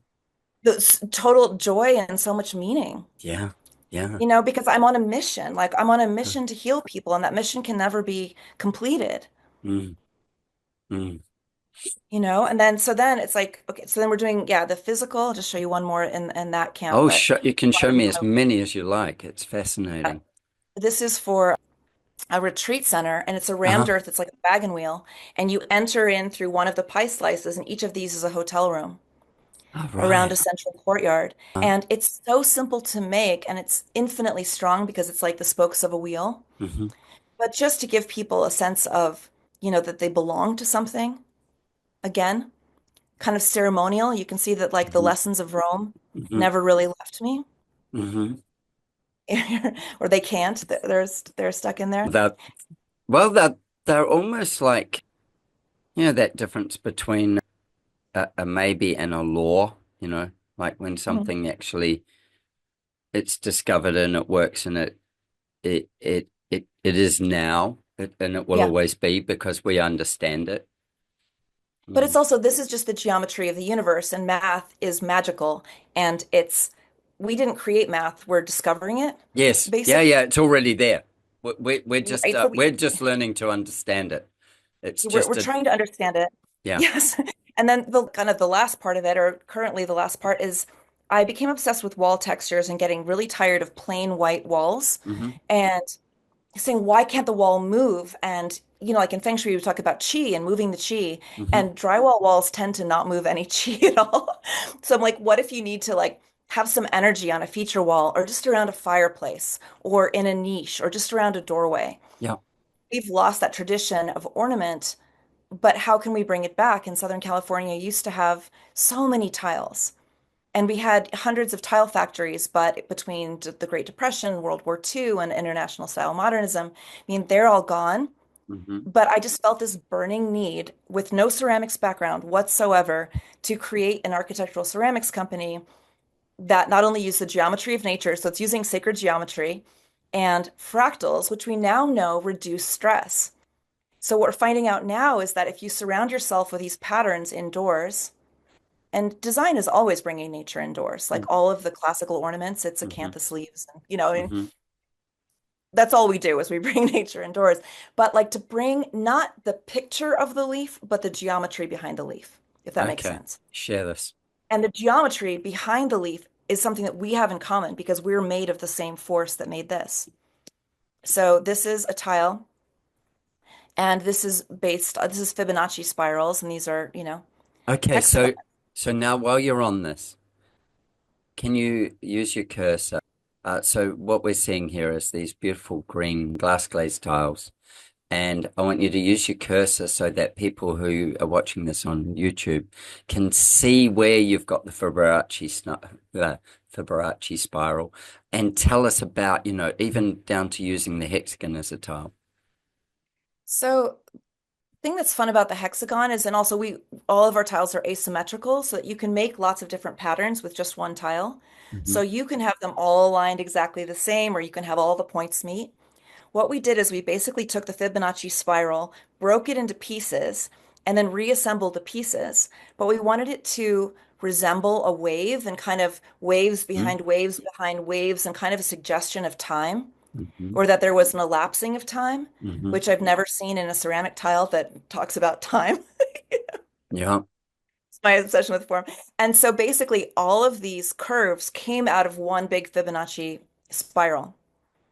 And gotcha. they were all put together. So in a way, it's similar to what I'm doing with the resonance. It's one form that gets kind of harvested and repurposed and used. Yeah, right. But in doing so, it becomes very harmonious. But what I like about this is it's visually a lot, but it also simultaneously calms you down Yeah, right. because it's natural. And then also when your eyes go left and right hmm across the surface, hmm trying to figure it out, hmm it's just like EMDR. hmm And it's like what you do in nature, and that helps, balance, Yeah, the two sides of your brain, which helps with emotional regulation. And yeah, then wow. because fractals are all spirals, now we know that that is a sign. They call it self-similarity. But the analogy I use is, you're in an airport full of robots and all of a sudden you see your family. Like that Yes, relief that you feel. yes. Yeah, gotcha. Gotcha. So subconsciously, we feel that when we see this. And I'll pull up another picture. Yeah. So even though you can't tell what's going on, and not all of them are so busy, some of them are, like this is based on insect wings, and these are Oh, wow. pentagon. Yeah, beautiful. Yeah, But right. the idea is your brain, also, you know how a lot of painted tiles you focus, you're like diamond, diamond, Mm-hmm. flower, flower. Mm-hmm. I was Mm-hmm. like, what if we atomize that and your eye is everywhere? Yeah, this is it's doing for me is that beautiful thing when you see the reflection, say, in a puddle of water. And as the clouds move across, say it's sunny, and as the light moves across it, everything changes and everything Yeah. shifts. And as the wind just touches it, this takes that particular one just takes me to like a light breeze across the sea. Maybe that's me being really basic because it's got that blue-gray tone, but a light breeze across the sea, and there's just little pieces playing. It's not, um, yeah, I find it, as you said, like almost very restful. Do you know what's weird? As I go, there's a piece in my mind that's trying to find the pattern. I can feel Right. that. I can feel Yeah. that going on. There's that nearly a circle in there, and I'm like, oh, right, okay, cool, got it. Yeah. No, I haven't. Oh, yes, I have. No, I haven't. And it's that, Well, and but this is only it's two tiles. There's a right hand and a left hand, basically, and the yeah, right and the left right. feet, right and left. So when people come in to see the tiles, they start touching them, they start petting them. Yeah, I can, how could you not? How But could you isn't that not funny? Like, engage? I don't have a physical relationship with drywall, you know? Yeah. But I was like, what if that's the bar? Like, what if you had a house that you walked in and you started petting the walls, you know? Like, you Rammed physically Earth's present. like that. And there's a fabulous company Exactly. here yesterday called Mineral Fox. And I was with Carmen, the founder of Mineral Fox. And I took Paula there and we were both running our hands all over the walls. Um, and yeah, sure, we're a bit nerdy, but beyond that, that's the thing that happens. And, she had one that is made with crushed oyster shells. Oh, So wow. yeah, like a lime and crushed oyster shell coating. And they're using this in some really significant buildings in Australia. And with it, one of the things that you do is you just reach out. You need to tactily you can't not reach into it because Right. it's just got this magnetic energy. And it's where we were doing it, it was on an off-form concrete wall, but you want to Mhm. reach and feel it, and it's like your tiles. And the thing that I see in your tiles there, that there's these glass glazes, and so then every Mhm. piece of light gets to play. Every Mhm. piece of light comes in and it reflects back. It's like the sparkle in your eyes. It's like Mhm. that. Instead of it just absorbing you, it plays back with you. It gives in as well as absorbs. Well, and they're all made by hand. So you see like fingerprints, the glaze is slightly different. We tried more automated things and it kills it. Hmm. And so it's this kind of, eccentric material. I mean, these are just kind of fractured kite shapes that make up a hexagon. Yeah. But the Yeah. idea is like Wow. the imperfection that is us Yes. and the fingerprints and the brush strokes and the edges that are uneven and clay is like us. Hmm. So Hmm. again, it's like the geometry of nature, but seeing us in it. And the bigger message of that is if we can see ourselves in nature, like when we feel at one with the ocean or Hmm. whatever, Hmm. we feel that we are home. Mm. Like we are at home, we are home here. And I think that's, to me, it's like that's why people feel so lost, so stressed. We never get to be, well, in America, nobody lives near their family, or families are fractured Hmm. or stressed. Hmm. Everyone does their own thing. Hmm. But if you're home, well, if your home could let you know that you're at home in the universe and how valuable you are, and how clever you are and how strong and how brave and like that, the building can do that. And I think if it worked for the Romans, like I'm powerful, it worked. Yeah. It can Yeah. work for us too, It's not new technology. So, No. Isn't that just a fascinating concept in itself? Just, I have this concept that when I go to a site, I put myself into my alpha brain waves and I say, I talk to the site and I say, you tell me what you want from me. Yeah, You beautiful. you you tell me, and Mhm. I'll wait to hear you. Yeah. And there's something magical about it. And it all not started, but I kind of got the first realization with it. I was talking to an architect, and he said, well, you walk onto a site and you look around, and then next thing the house builds itself in front of you and Mhm. in your mind. And I'm like, yeah, I do know that's exactly what happens. And then you start playing with that and you start questioning what it is. And then I went, well, is that the site? Is that me and my ego, or is that the site that's actually saying, hey, you could do this?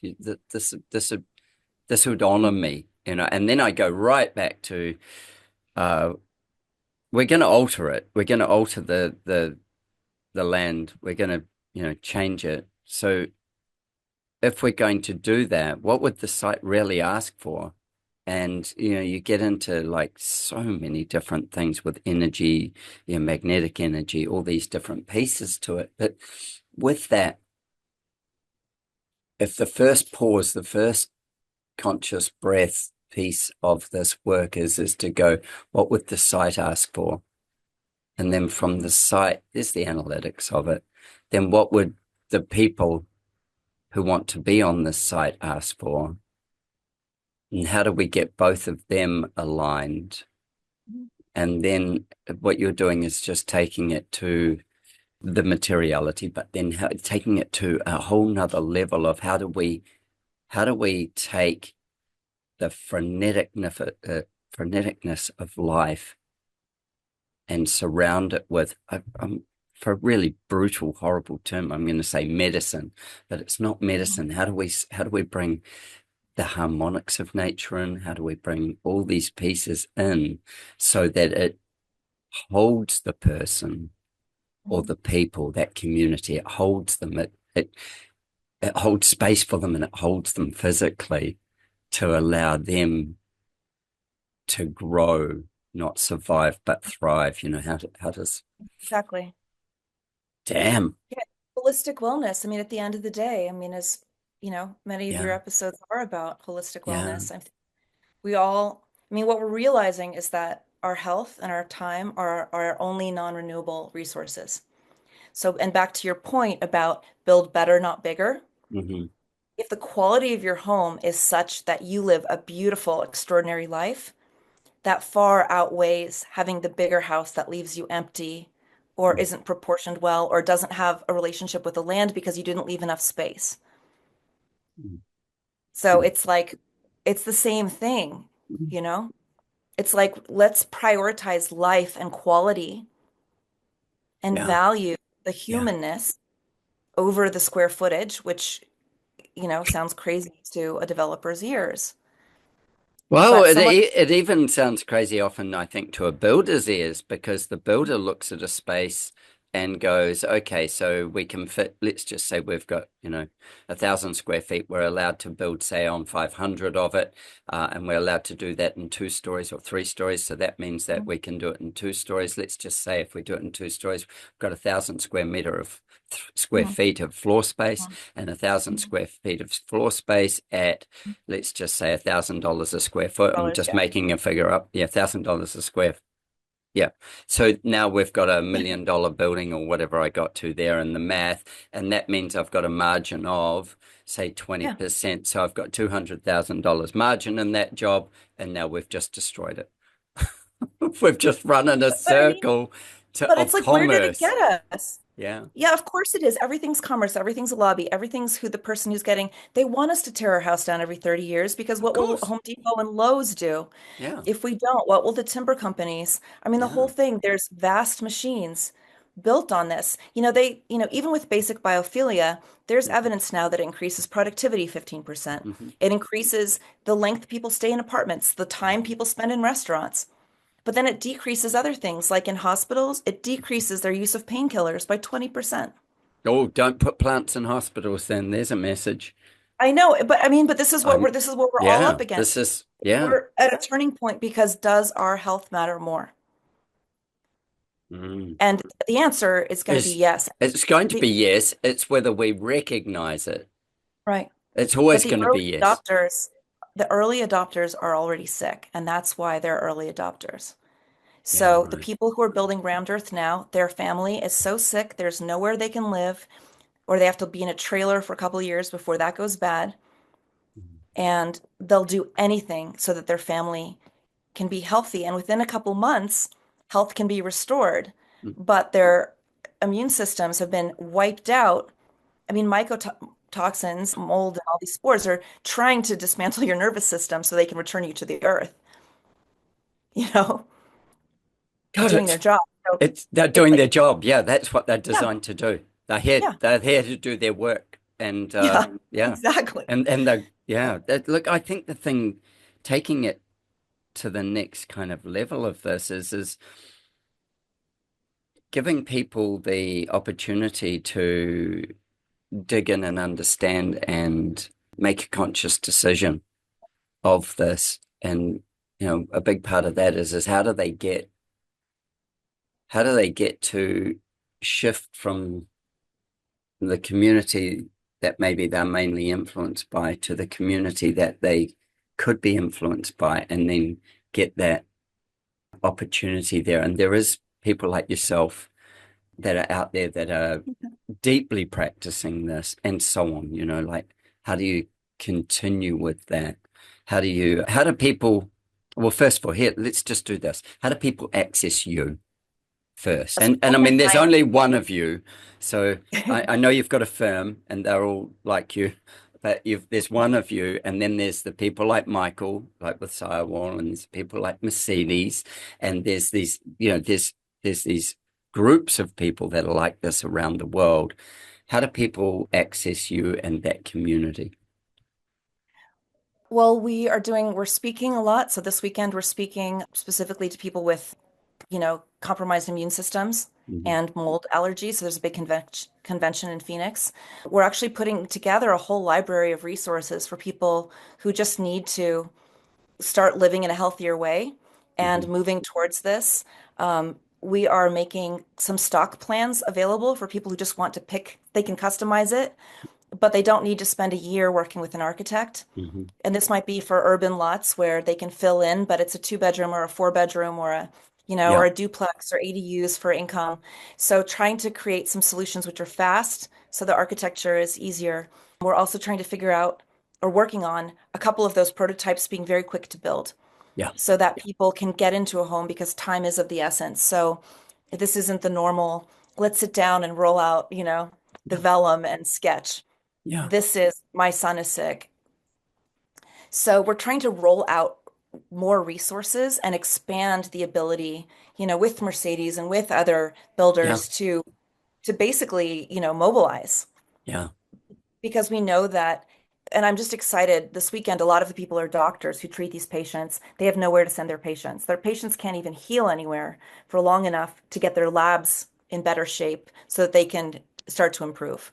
hmm, So they're in desperate yeah. situation. So the early adopters are always going to be a fringe thing. Like with electric cars, it was like the postal cart or a forklift because they didn't have the range. The Yeah, well, people who, it was basically a Segway. Remember, like the yeah, Segway? Yeah, exactly.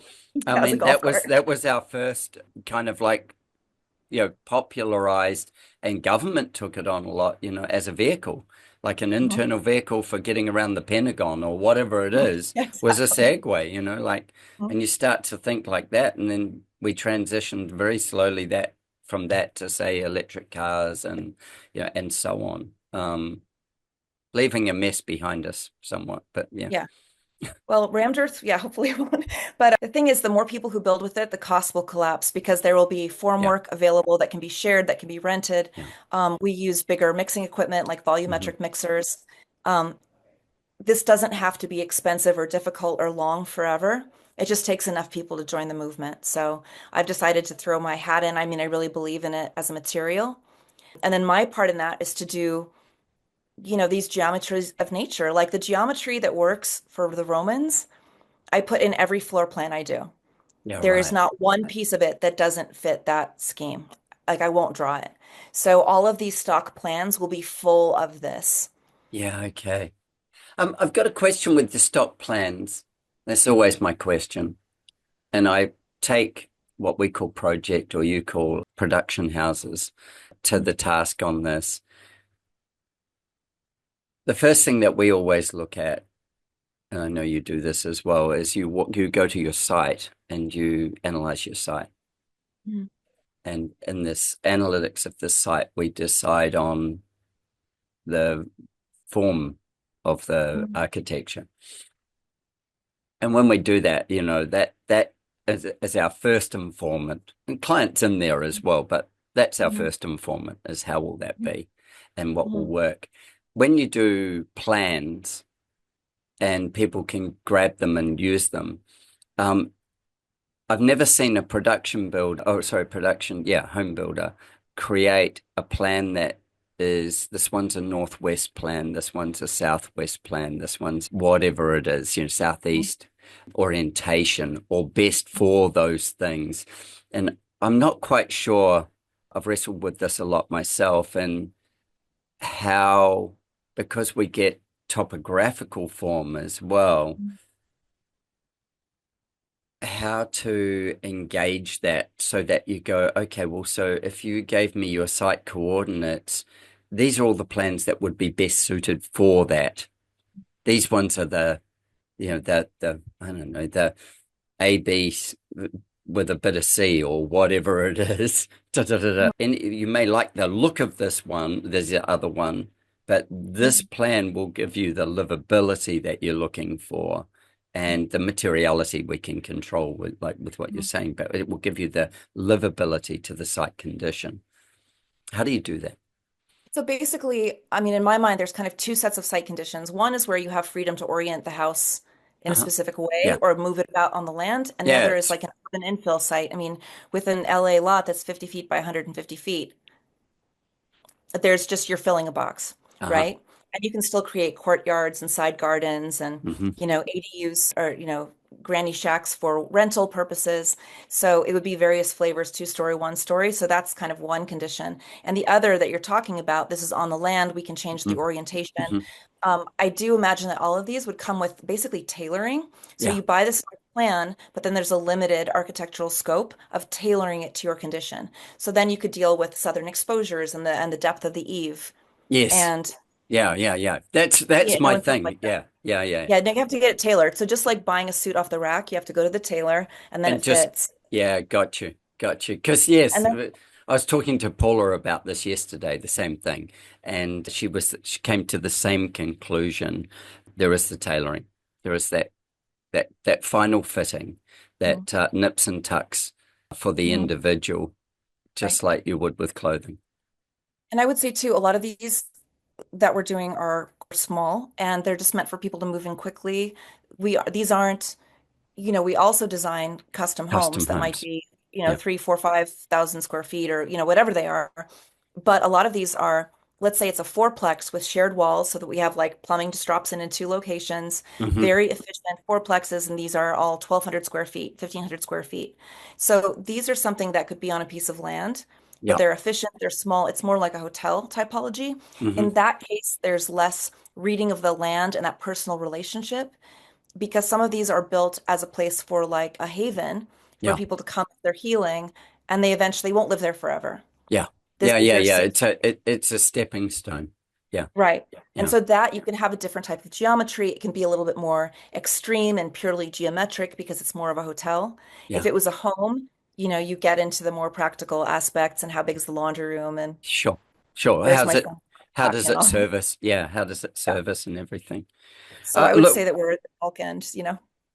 yeah, look, I know that we've scratched the tiny scratch on top of the scratch here of Yeah. what you can offer people and the community that you move in can is offering people, that it's the kind of thing that I just wish everybody could hear so that they could go, okay, I need to start a journey of understanding for myself to uh, grow and be nurtured by the spaces I live in and work in.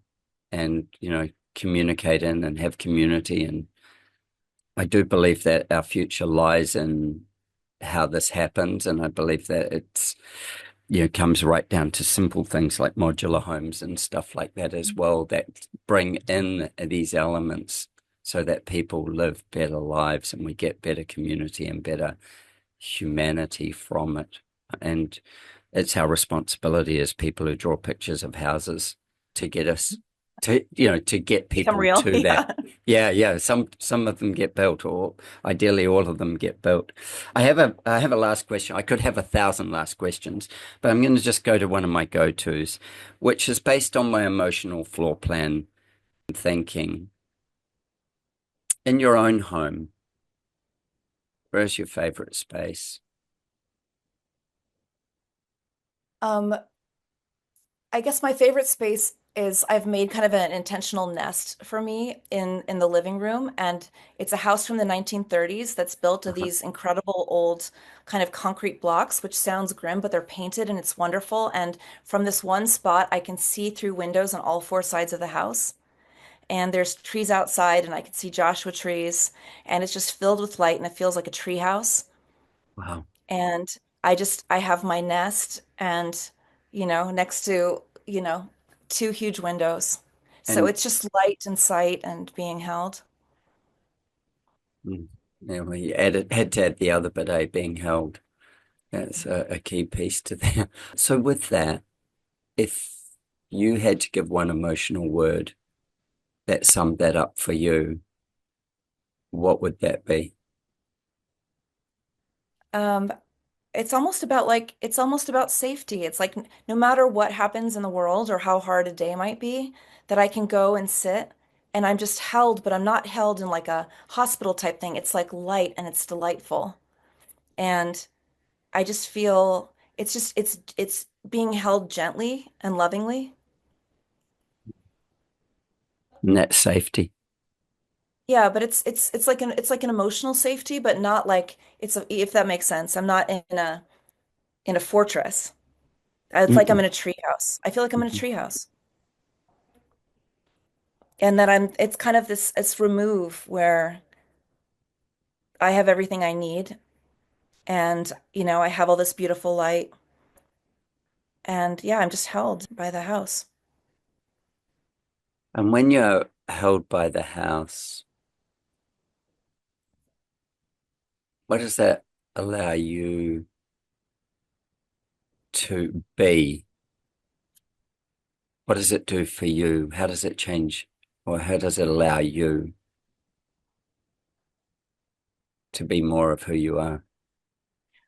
Well, it's the place I sit when I write, when I journal, when I listen to things, when I read. Sometimes I'll like, knit or create something or paint. It's like a little creative spot, but I feel like if I was going to sit down and plan all my dreams for the next year, that's where I would sit.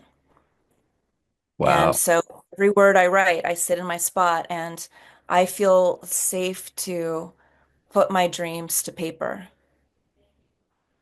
Yeah, that's incredible. Um, when you're designing for others, how do you find that spot for them of where that you, for you, that's intrinsic to who you are, that you Mhm. need that spot because it's the spot that takes all the wild energy and just pulls it down. And as you say, it holds you, you hold that energy, but you Mhm. can transform that energy at that point Mhm. into something greater. So when you're doing it for others, how do you find that spot for them? And how do you work out how the architecture will respond? Well, it's interesting because it changes through the design process and it also takes time. So usually you're designing for a while and there's always like an kind of an ugly teenage phase to plans and to buildings. Um, I love and that.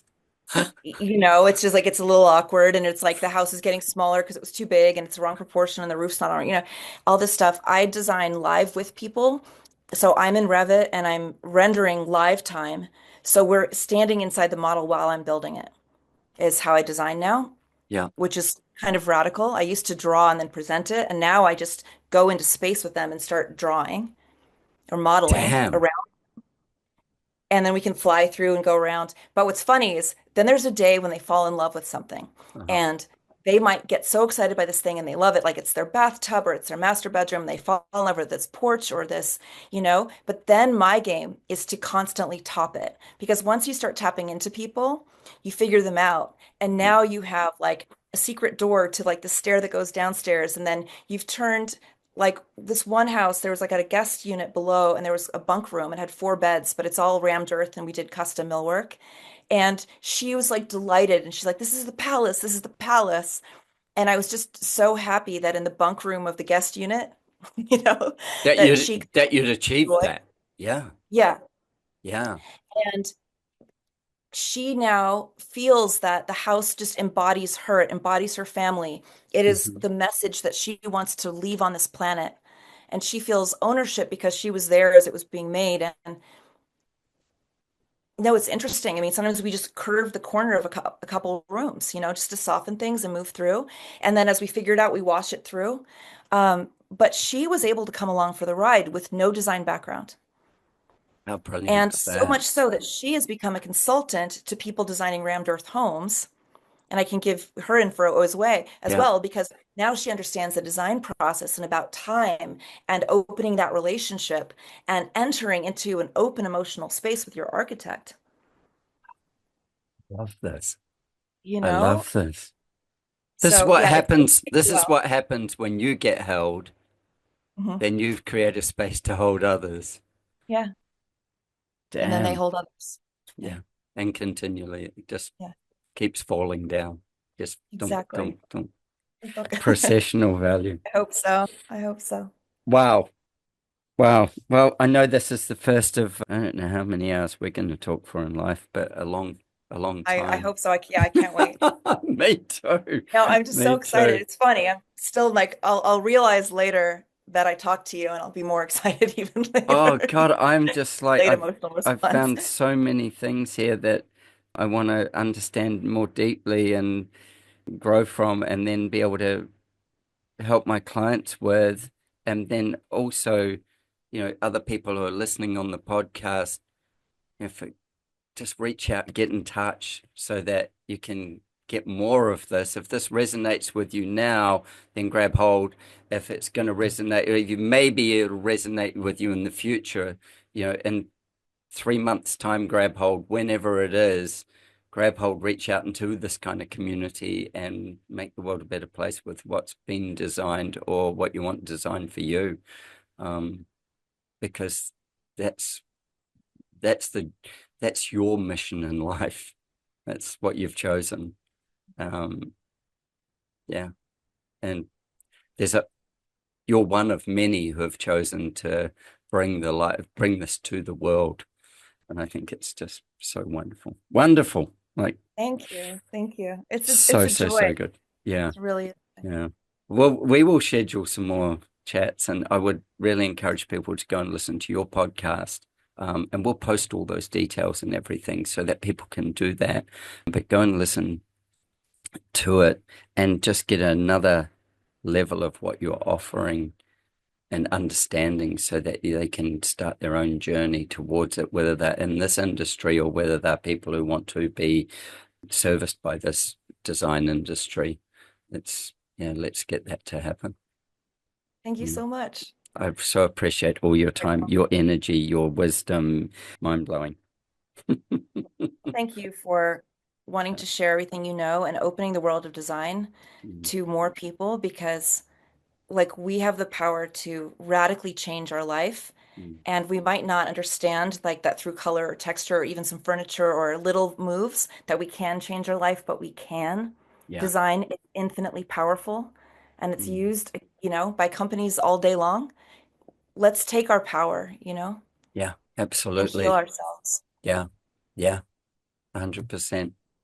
Thank you for the work you do. I'm just so Thank you. Thank you. I'm blown away. As Gin said, spend the day with Paula. So now I'm I'm pumped. The poor woman. My Not mind's going to be going comfortable. just tearing at it. But she's up for that journey as well. Like they love Oh that. yeah, Yeah. definitely. Well, thank you again for sharing, and we will talk again sometime very soon. Super. Thank you so much. Thank Okay. you. Bye. Thanks. Bye. Thank you for tuning into our conversation. I hope it left you both informed and inspired. Don't forget to subscribe wherever you listen. And please don't hesitate to share your design thoughts with me. It's always a joy to hear from you. If you're like me and crave a deeper dive into design thinking, coupled with a love for travel and adventure, consider one of my architectural adventures. Join me and some of my wonderful design friends and embark on a journey of a lifetime. Apply for an unforgettable design experience at adrianramsey.com. With our clients spanning the globe, I firmly believe behind every great project are great people. If you're a great person and seeking to turn your dream into a reality, I'd be honored to design your home with you. Why not join the ranks of our exceptional clients and let's make your heart sing? Reach out to me at studio@ardesignhouse.com. That's studio@ardesignhouse.com, and let's get a conversation going and make your heart sing.